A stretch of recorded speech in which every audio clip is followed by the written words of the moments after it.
Today I'm going to install this. It's the LumaCode mod for the Commodore 64. This is a little board that sits in between the motherboard and the VIC-II chip. So you take the VIC-II chip out, you pop it in there, and then you stick this in instead. And it's got these two little outputs here, which is just a 2-wire output, which you can wire using this wire.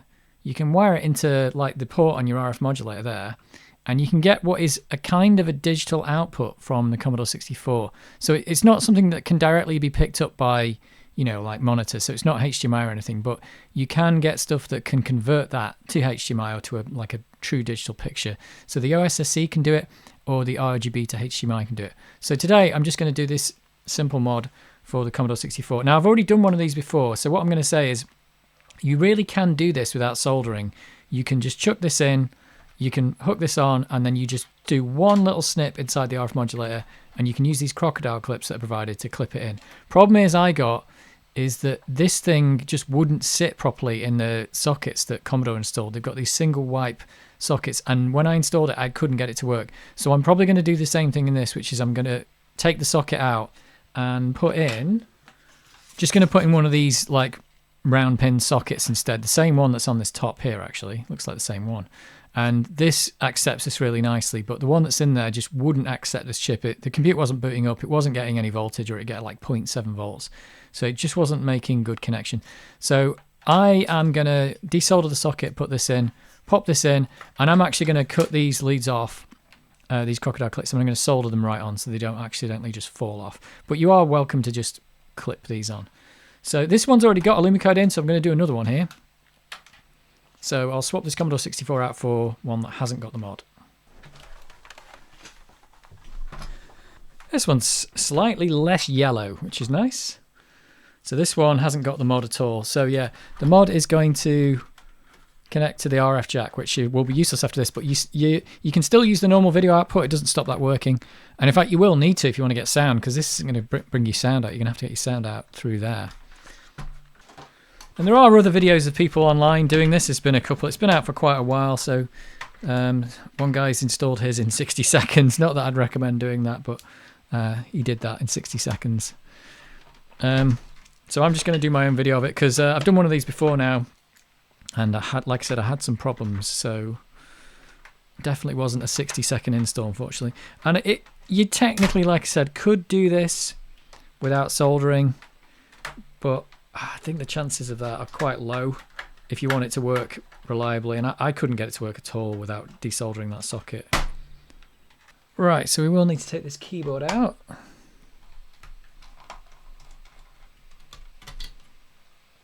And here it is. There's the VIC-II chip. That's where it's got to go. It does look like it's one of the standard Commodore sockets. So the hard thing's going to be getting this out without bending the pins. And that's been my trouble before. I'm just going to try and loosen the chip a bit with this.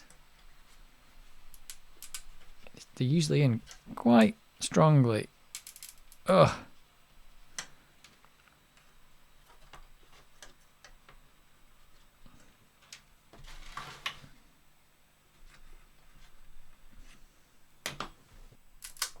Just trying to loosen it, because when they've been in for like years, they've just really stuck. So the chip puller does seem like the best way to go until you try it, and then you start to rip the chip out. This end's been really tough. I might have to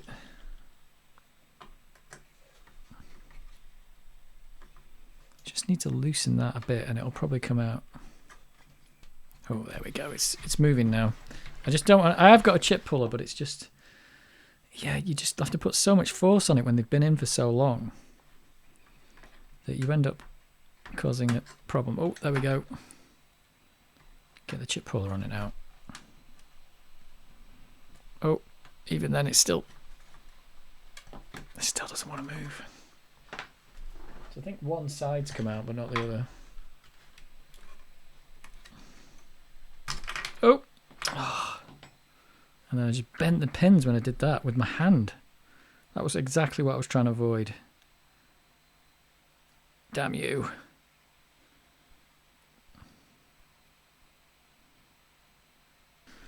So yeah, these things are like, when they've been in for so long, they really are just like stuck in there. So luckily I've not I've bent them, but I've not damaged anything. If you bend these things too much, then it'll all go wrong. Can I get this in here?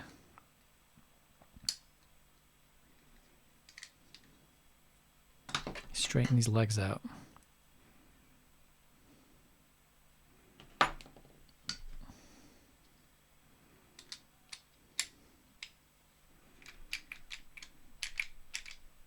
There we go. Nearly a disaster. I was really trying to avoid doing that, but I think I bent them with my hand when it came out. But yeah, this thing is like, you have to put so much force on to get this thing out that you just end up, like, I bent them doing that, and I've bent them trying to not do it with that, so that looks like it's all straightened up though. This socket doesn't actually look as bad as the other one, doesn't look as cheap. It looks like it's got quite a lot of, it's got 2 contacts in there. So I'm going to try my luck putting the LumaCode mod straight in. Notch goes up here, and there's a notch on this as well. So you've got to match those up. This capacitor's in the way though, unfortunately. A little bit. Oh, why have they put it in like that? They put the capacitor in at this jaunty angle. Oh, I'm not going to be able to get that in. I'm gonna have to move the capacitor. I don't know if you can see that, but it's just got one really short leg and one really long leg, so I can't move it out of the way. So that isn't going to go in unless I move that capacitor. So I'm going to have to take the board out anyway and just jiggle that capacitor around. That's annoying. I thought this was going to be easy. So in terms of this being a solderless mod, I think, yeah, it could be a solderless mod, but I think your chances are low. And I've seen people do it, but I don't know. Yeah, that's annoying. I don't think that was like that on my other one. It's just been put right in the way.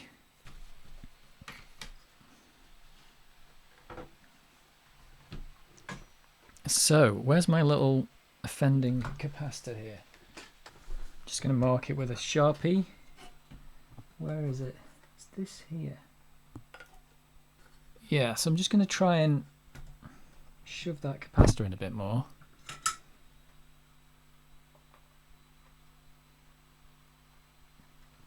There's not a lot of solder on there.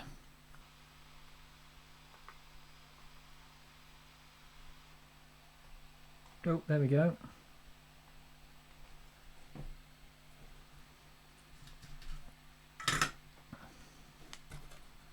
So I think that might be out of the way now. Not quite. It's still in the way. It's at a proper jaunty angle.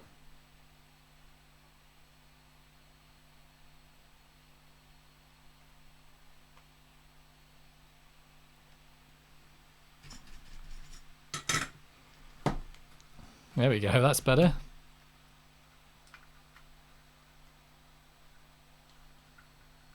Right, we are officially out of the way now. Right, because this board just sticks out a little bit to the right. Don't know if you can see it there. This just sticks out a little bit there. So yeah, so this capacitor was just in the way because it was at a jaunty angle. I need to clip a bit off the bottom now. It's got one really long leg.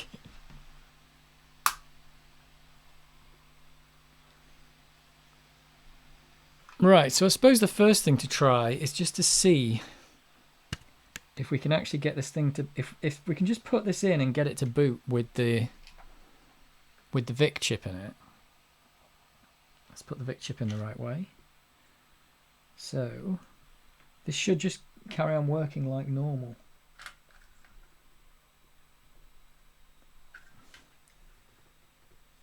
I'm going to try it. Oh, do you know what? Is this going to fit? Let's put a bit of contact cleaner in as well. Let's give it the best chance.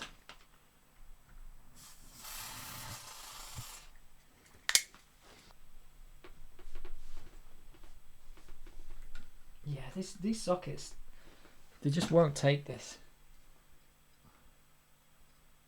Yeah, I'm not going to try it. I'm going to take this socket out. I'm going to pause the camera while I take this socket out. It's just going to be lots of desoldering, so you don't want to watch this, but there'll be just going to desolder these pins here. I'm going to pop in a new socket.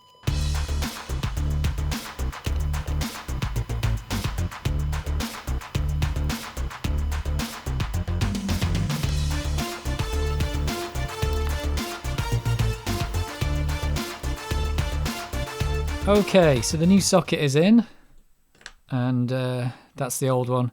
I don't think there's that much wrong with these old Commodore ones, this one in particular. I just think it's not really compatible with these pins on this. I just don't think it works correctly. It's got like a high lip on the edge, and I just don't think this thing likes it. I don't know, I don't have any luck with it, so I've had to take it out, but that's gone reasonably well. So I'm into it. So let's see if we can get a VIC-II back in, and we'll just see if we can get this thing back to where it was before I started. So it should just work as normal. So this thing should go in this way.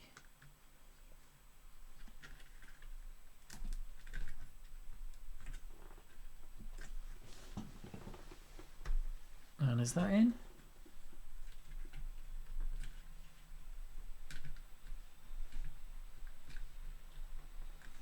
I think that's in. Yeah, and then the VIC-II goes back in the top. Hopefully, if I've got all my pins lined up. Let's get it in the right way. Requires precise alignment, this socket. Got a few rogue pins that don't want to go in.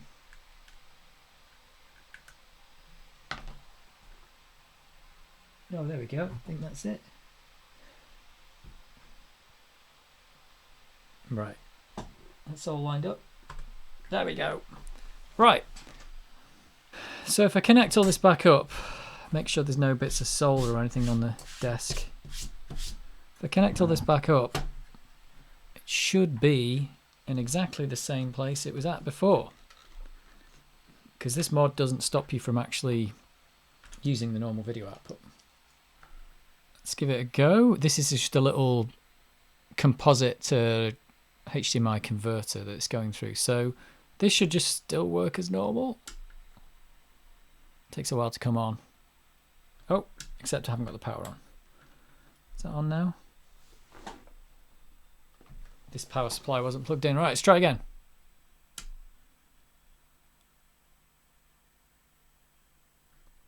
I've got nothing. Is this power supply on? No, it's not. Because I had to unplug it to get the desoldering station.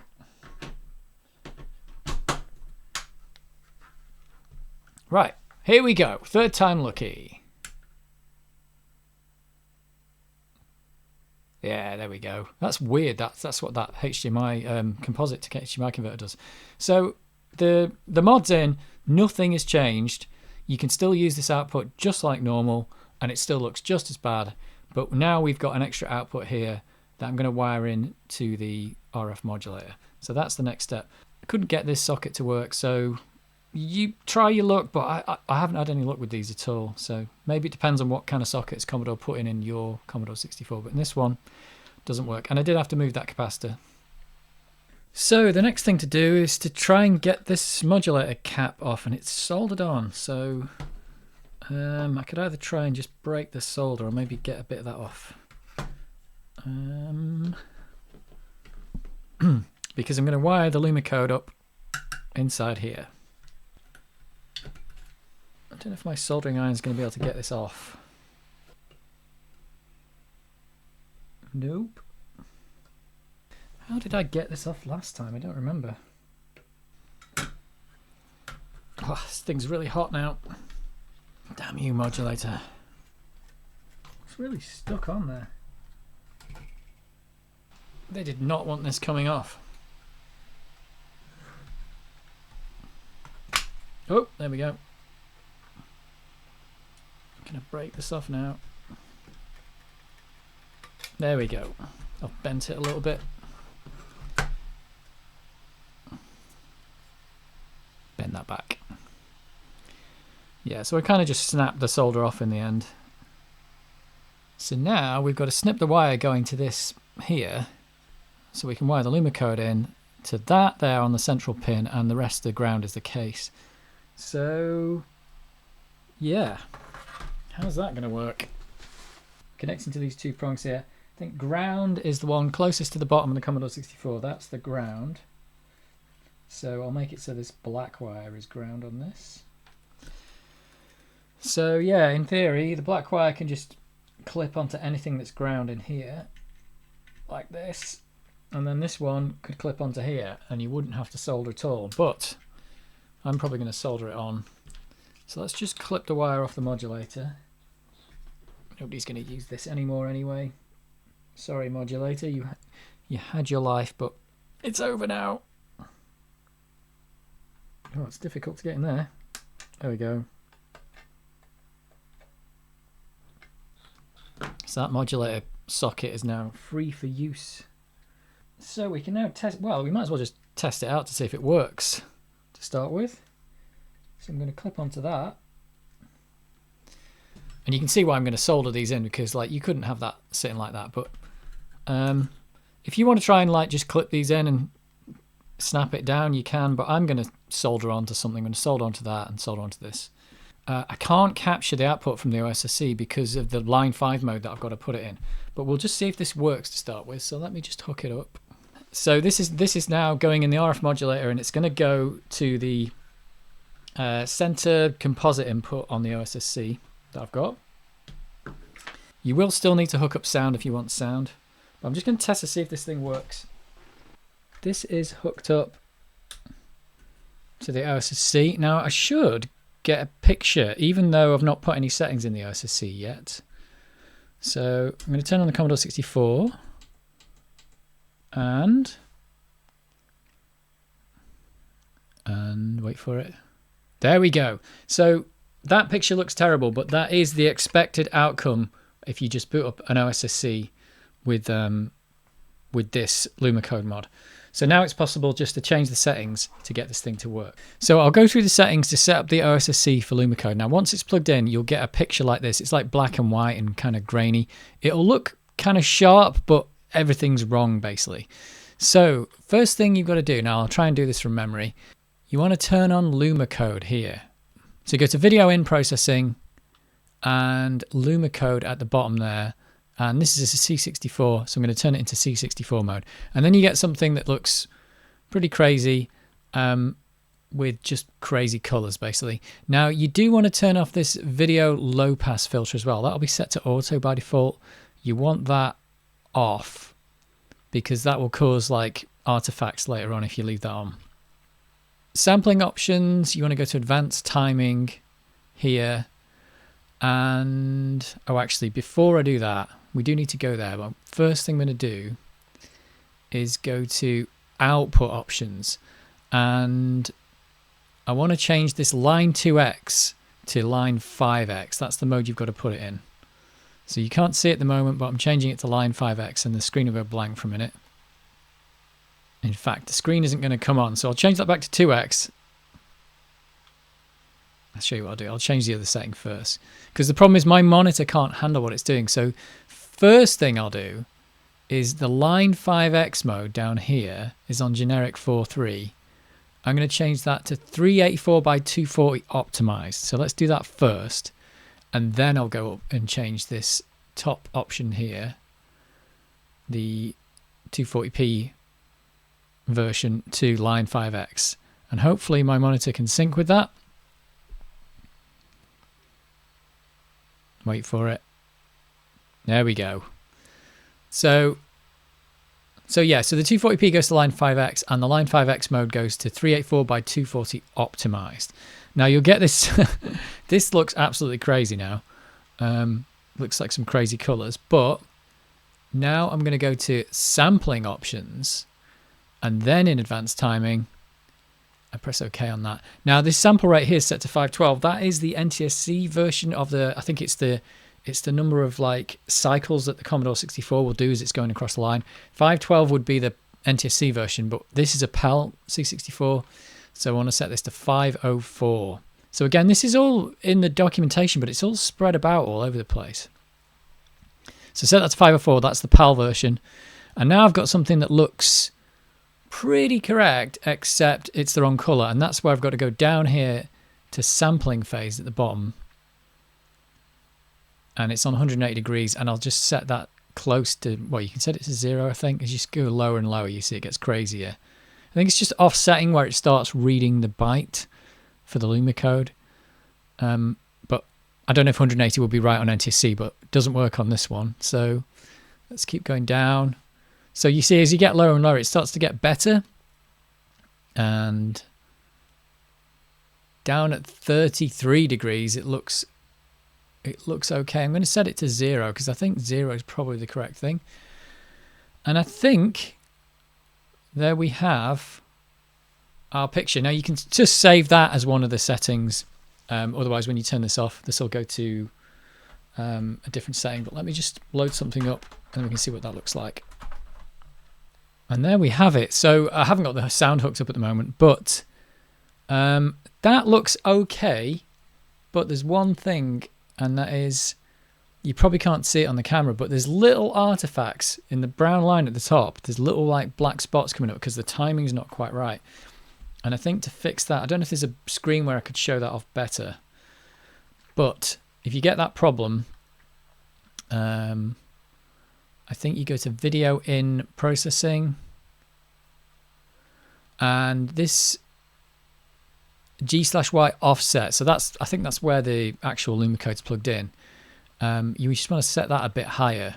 It's set to 128 by default. I think that just offsets the voltage that it's reading the values from. If I set that to about 140, it seems to be fine for me.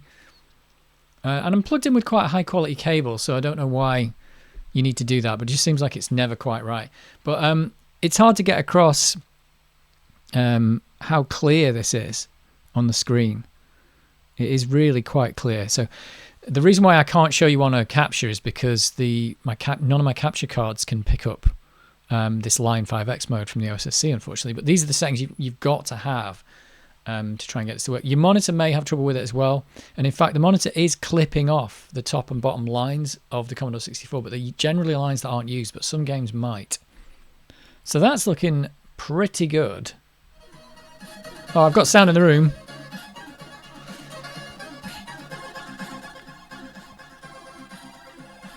Yeah, and it's hard to see on a camera how good that is, but it really is quite clear. If you look at that, that is like super clear.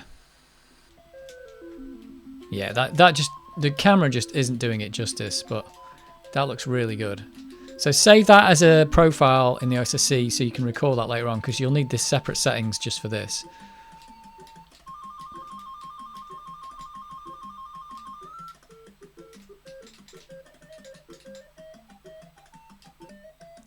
But yeah, look how good that looks. That's amazing.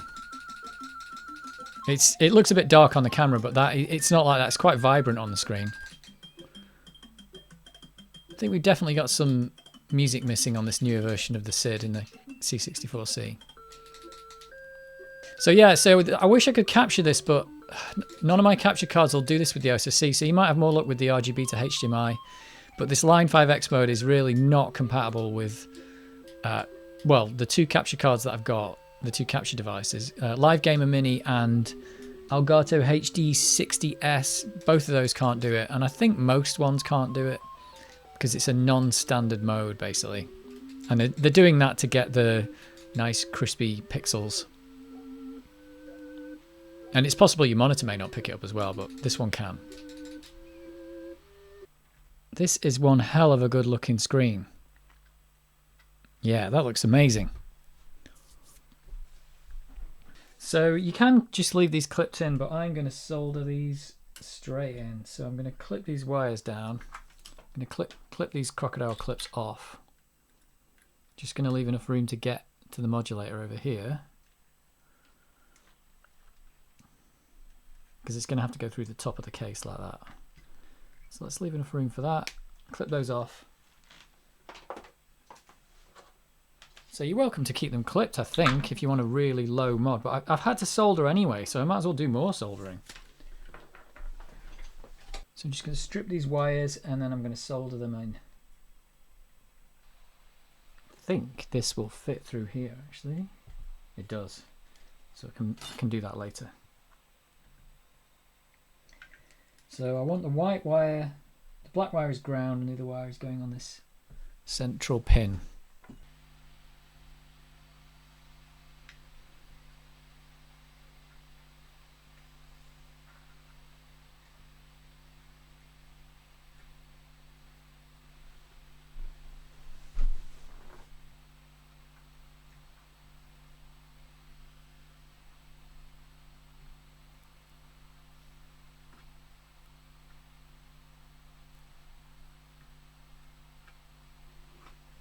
I think that needs a bit more solder on that. I'm just trying to solder onto the existing soldered points, but let's put a bit more on this. There we go.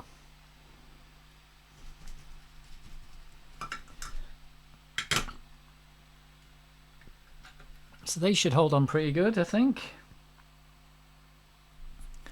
And I can pop that through there.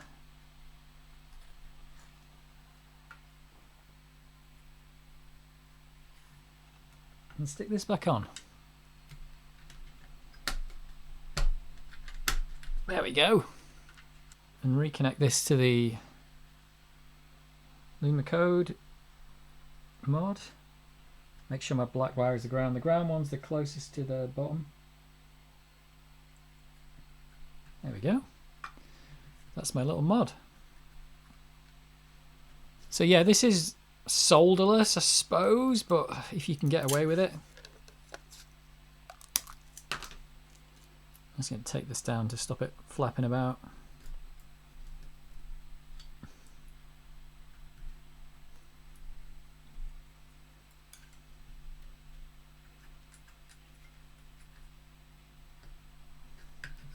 Could have even made those a bit shorter, but it's done now.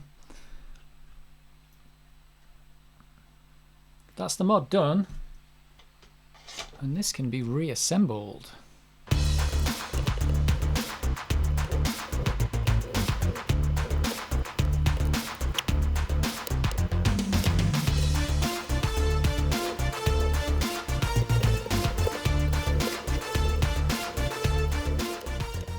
So you can pump the audio into the OSSC as well with the input on the side. There's a switch to change it from an output to an input for AV2, which is what this is plugged into. But I've just got mine going through the speakers at the moment.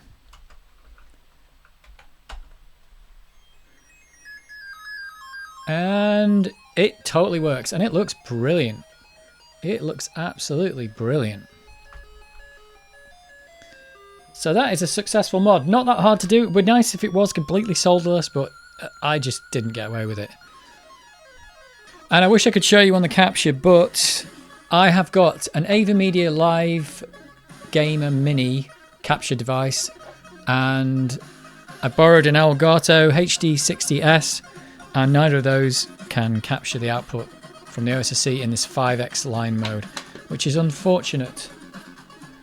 Well, there we go, successful mod, and it's a good one. This game actually though, Creatures 2, because of the way the OSSC works, it's cutting off the top and the bottom. You still get most of the game in, but not many games do this. But yeah, this one's got like a little bit cut off. But it really does look absolutely great, and I'm not doing any justice by showing it on the camera. It's really good. And this wasn't a game I played back in the day. I played Creatures 1 a lot, but never really played this one a lot. But here it is. But you can just see how good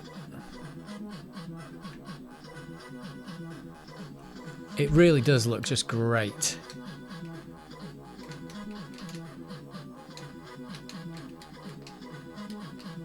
So there are other videos on doing the OSSC mod, and they've been done quite a while ago. I just thought I'd do mine because I'm modding it now. I really like the output. I wish I could capture it though, and I can't.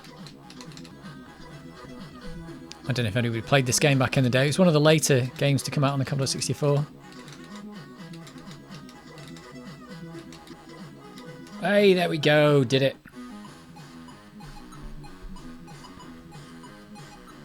There we go. This video's done.